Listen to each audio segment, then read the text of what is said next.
సినీ ప్రముఖులు ఒక్క రోజు కోసం పోలీస్ స్టేషన్ పోయిన ఇంటికాడ క్యూ కట్టి ప్రభుత్వాన్ని తిడుతుండ్రు. ఏమైంది అధ్యక్ష? అతను కాలు పోయిందా, కన్ను పోయిందా, చేయి పోయిందా, ఏమైనా కిడ్నీలు దెబ్బతిన్నా, ఏమైంది? కలిసిండ్రు, అభినందించిండ్రు. కానీ ఆ పిల్లగాన్ని కనీసం అన్న పరామర్శించడానికి సినీ ప్రముఖులు ముందుకు రాలేదంటే ఏం ఆలోచన చేస్తుండ్రో, ఏం కోరుకుంటుండ్రో నాకైతే. రేవంత్ రెడ్డి గారు నిన్న మాటల్లో ఒక్క మాట తప్పుందని చెప్పండి. ఆయన నిన్న మాటల్లో అంత పర్ఫెక్ట్గా నిజమే చెప్పారు. అబద్ధం అయితే ఏమాత్రం చెప్పలా. నేను ముందు వీడియోలో కూడా పెట్టా, ప్రతి ఒక్క హీరో అల్లు అర్జున్ కలవడానికి వెళ్ళాడు కానీ అక్కడున్న పిల్లోడిని ఉన్నాను గెలిచాడా అనేసి. కలికాలం కదా, ఇలానే ఉంటుంది.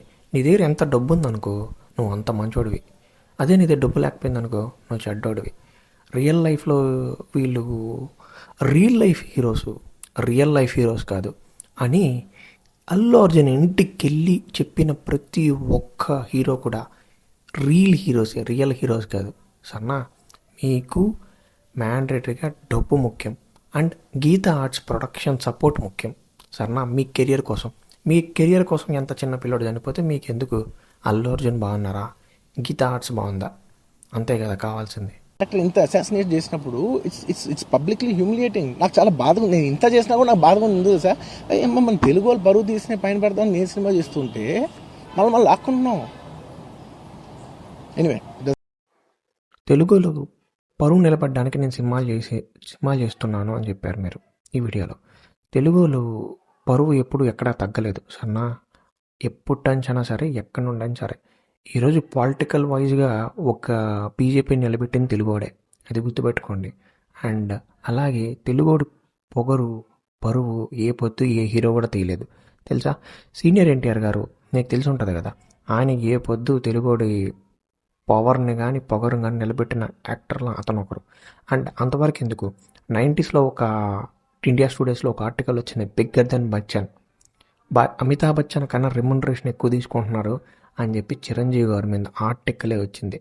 సన్నా, తెలుగోడి పవర్ కానీ పొగరు కానీ ఏ పొద్దు ఎక్కడా తగ్గలేదు. ఈరోజు మీరు తీసుకొచ్చి నిలబెడుతున్నారు అని చెప్తే అది నమ్మడానికి కూడా ఎవరు సిద్ధంగా లేరు. అలా అనుకుంటే మీరు అంటున్నారు కదా తెలుగోడి పవర్ తీసేశారు, తెలుగోడి పవర్ తగ్గింది, నేను నిలబెడుతున్నాను అంటే.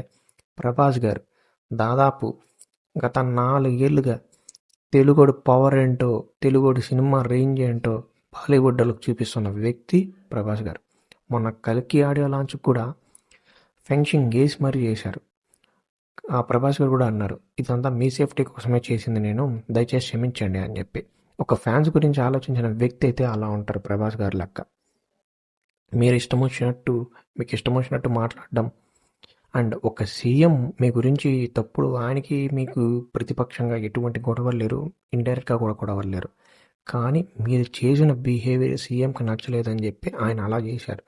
మీ మీద నాకు రెస్పెక్ట్ ఉంది, ఎందుకంటే మీ performance wise you are the top most actors in Tollywood. But మీరు చేసిన బిహేవియర్ అయితే ఏమాత్రం బాగాలేదు. అండ్ మీరు చెప్పారు కదా నేను సినిమా మధ్యలోనే వచ్చేసాను అని చెప్పేసి, అది తప్పు.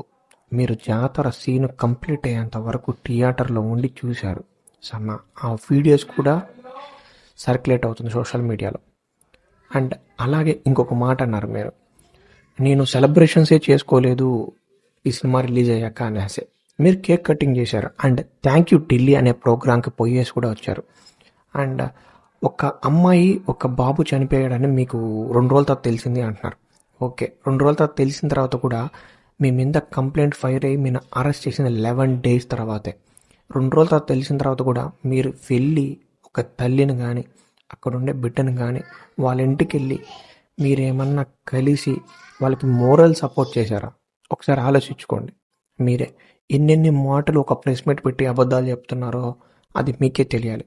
అండ్ అక్కడ ఉండే ప్రెస్ వాళ్ళు కూడా మీరు చెప్పింది క్లియర్గా వినేసి వచ్చారు. కానీ ఎవరు కానీ సార్ మిమ్మల్ని అరెస్ట్ చేయడానికి అండ్ మీకు తెలిసిన న్యూస్కి 2 days గ్యాప్ ఉంది కదా, చాలా డేస్ గ్యాప్ ఉంది కదా, ఈ గ్యాప్లో మీరు ఎందుకు వెళ్ళి వాళ్ళని కలవలేరు అని ఒక్కరు కూడా అడగలేకపోయారు. అది ఎందుకో నాకు కూడా తెలియదు. ఎంతసేపు ఈ ప్రెస్ మీట్ చూస్తే మాకు గుర్తొస్తుంది ఒకటే, నా పేరుని చెడగొట్టారు, నా సక్సెస్ని మూసేశారు, నా సక్సెస్ 10 మందికి తెలియకుండా చేసేసారు అనే ఈ ప్రెస్ మీట్లో మాకు కనిపిస్తుంది. కానీ మీ తరపు నుండి ఆ చిన్న పిల్లోడికి ఏమైంది, ఆ చిన్న పిల్లోడి పరిస్థితి బాగాలేదు అనేసి ఈ ప్రెస్ మీట్లో ఎక్కడా కనపడలేదు. అవతలోడి ప్రాణం గురించి మీకు అంత చులకనంగా మాట్లాడుతున్నట్టే కనిపిస్తుందే కానీ ఈ ప్రెస్ మీట్లో నాకు కూడా చాలా క్యూరియాసిటీ ఉంది. మీరేమనుకుంటున్నారు అనేది, మీరేమనుకుంటున్నారు ఈ అల్లు అర్జున్ మ్యాటర్ అండ్ రేవంత్ రెడ్డి గారి మ్యాటర్లో కామెంట్లు అయితే పెట్టండి. అండ్ మన ఛానల్ కొత్తగా వచ్చినట్టయితే లైక్ చేయండి, సబ్స్క్రైబ్ చేయండి. Thank you so much for watching this video.